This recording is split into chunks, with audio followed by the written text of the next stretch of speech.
Guillaume, Ouais. question du jour. Du coup, c'est Damien. Merci Damien pour ta question. On est sur la notion de conflit. On est sur stratégie autour de la gestion de conflit, par exemple. Ou la façon de pratiquer, ou des techniques. Alors, l'idéal, c'est qu'on n'en arrive pas au conflit. Déjà, c'est clair. Ah, ça m'a... Ah, vas-y. Ça... C'est un peu comme les accidents. Ça me rappelle L'idéal, une anecdote. c'est de ne pas avoir l'accident. Donc, en fait, on pourrait être dans la stratégie de qu'est-ce qu'on fait au moment où le conflit est établi. J'ai tendance à penser que l'idéal, c'est que le travail de régulation des équipes par rapport au travail qui est à fournir soit fait au quotidien pour qu'en fait, les situations de conflit sclérosées, ouverts, n'apparaissent pas parce qu'en fait, on purge le pot de pu au fur et à mesure avec un processus qui a pour vocation de s'assurer que l'organisation du travail est OK pour l'ensemble des parties intéressées, l'ensemble des concernés au quotidien. C'est pour ça que la plupart des organisations sur lesquelles on intervient, en fait, on leur demande comment est-ce qu'ils travaillent. On s'assure que la façon dont ils travaillent est OK dans le service. Puis une fois qu'on a fait ça, on se pose la question de mais est-ce que votre voisin il est bien interfacé avec vous? Et là, en général, on se rend compte que les gars ils jettent la balle et l'autre il court un peu comme ça. Ah oui, mais c'est pas cette balle-là que je voulais. J'ai reçu un ballon de rugby, je m'attendais à un ballon de basket. Bon, c'est pas grave. Je vais le taper, je vais le transformer en ballon de rugby et je vais en faire autre chose. Et en fait, généralement, quand on a ces défaillances organisationnelles dans est-ce qu'on est d'accord que le passage de balle d'un service à un autre est fait comme c'est attendu par le successeur et etc. Déjà, on a un travail qui est clair sur qu'est-ce que je dois faire, comment je le fais et comment je passe la balle.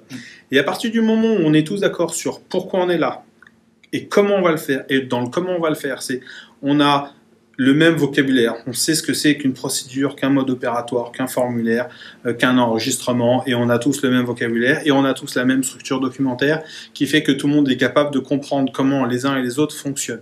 Et puis on s'est mis d'accord sur comment est-ce que on se passe la balle entre nous et on prend autant de rendez-vous entre nous pour que ça puisse se suivre. Et dès qu'on a des problèmes, on en parle tout de suite.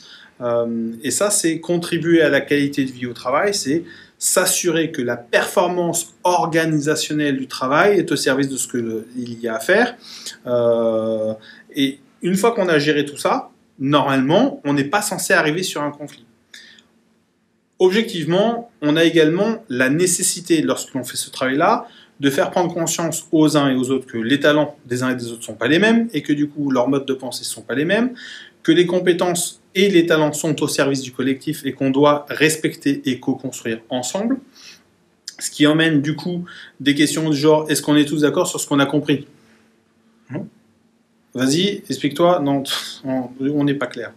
Du coup, si vous partez du principe que les gens, s'ils ne vous ont pas compris, c'est que vous l'avez mal expliqué, vous vous rendrez compte que vous aurez toujours à cœur, via des exercices de reformulation, que c'est OK entre les uns et les autres. Notamment, on le voit sur les sujets de communication non violente, on peut être brutal sans être violent, comme je pourrais être mou du genou, objectivement dans ma façon de parler, et d'être particulièrement violent. Parce que la question, c'est pas est-ce que je dois être en mode bisounours, c'est est-ce qu'on est d'accord sur le fait qu'on parle tous de la même chose, qu'on va tous dans la même direction et qu'on a à cœur que tout le monde travaille correctement. Si ça, c'est clair, on peut être brutal entre nous. La violence, en tant que telle, c'est si je te manipule, malgré toi, dans un objectif qui n'est pas OK. Et j'ai pu constater, au travers notamment de gens qui pratiquent, entre guillemets, la communication non violente, en fait, ils avaient une communication qui était certes douce dans l'à-propos, et qui, en fait, quand on regardait un petit peu plus dans le détail, était très violente parce qu'en fait, elle cherchait par la manipulation, en mode « t'inquiète pas, ça va bien se passer », à te réorienter sur un objectif qui n'est pas OK. Donc, moi, je valide complètement la brutalité à partir du moment où le pourquoi est clair et qu'on est OK sur le fait que, en fait, on gagnera ensemble ou on perdra tous les deux. Et ça, c'est super important de le comprendre parce que du coup, ça permet d'avoir ces échanges qui peuvent paraître brutales vu de l'extérieur, mais qui en fait sont une façon de se réguler, de se respecter, de se connaître et aussi de se confier la balle aux meilleurs joueurs quand c'est utile et nécessaire. Voilà, je m'arrête là pour aujourd'hui. On pourrait en parler très longuement.